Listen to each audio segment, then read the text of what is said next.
Hello दोस्तों, तो आपका नए वीडियो में स्वागत है। जैसे कि आप थंबनेल में देख लिए होंगे कि आखिर शून्य क्या है। तो आज हम बात करने वाले हैं कि आखिर शून्य क्या होता है। जैसे कि हमारा टॉपिक है आज का शून्य क्या है, तो साथ साथ आप नोट भी करते चलेंगे। तो हम लिखते हैं शून्य एक ऐसी संख्या है, शून्य एक ऐसी संख्या है। शून्य क्या है? शून्य एक ऐसी संख्या है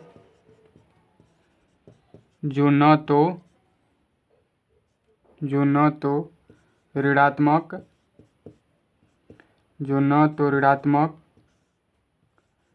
और न ही धनात्मक होती है।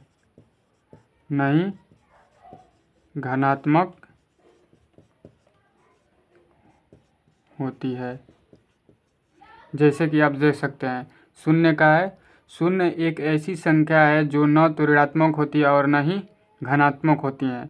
तो आप सोचेंगे कि आखिर कैसे, तो चलिए हम देखते हैं। जैसे मान लीजिए हमारा क्या है, ये 0 है, जिसको हम क्या कहते हैं, शून्य कहते हैं। अगर हम किसी संख्या में अगर हम शून्य में कोई संख्या जोड़ते हैं जैसे 1, तो हमको कौन सी संख्या प्राप्त होती है? 1 ही प्राप्त होती है।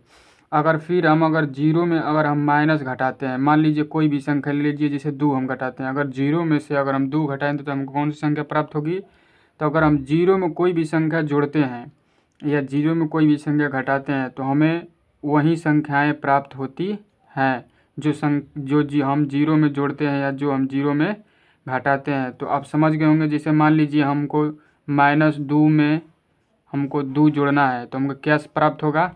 तो हमको -2 ही प्राप्त होगा। अगर हमें 5 में 0 जोड़ना है तो हमें क्या प्राप्त होगा? हमें 5 ही प्राप्त होगा। अर्थात शून्य न तो धनात्मक संख्या है और न ही ऋणात्मक संख्या। जैसे मान लीजिए अगर इसको हम संख्या रेखा पर दर्शाते हैं, जैसे मान लीजिए ये हमारा क्या हो गया, रेखा। वह संख्या जिसको हम संख्या रेखा पर दर्शा सकते हैं उसको हम वास्तविक संख्या के नाम से भी जानते हैं। जैसे मान लीजिए बीच में क्या होता है, 0, इसको हम क्या बोलते हैं? दायां पक्ष, और इसको बायां पक्ष। तो दायां पक्ष में सभी जितने भी डिजिट हैं सब क्या होते हैं? प्लस में होते हैं। जैसे 1 2 3 4 5 6, इसी तरह संख्याएं हमारी अनंत तक चली जाती हैं।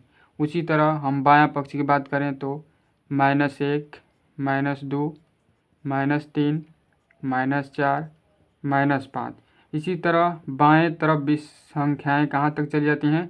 अनंत तक जाती हैं। तो ये हमारा बीच में क्या बचा? 0।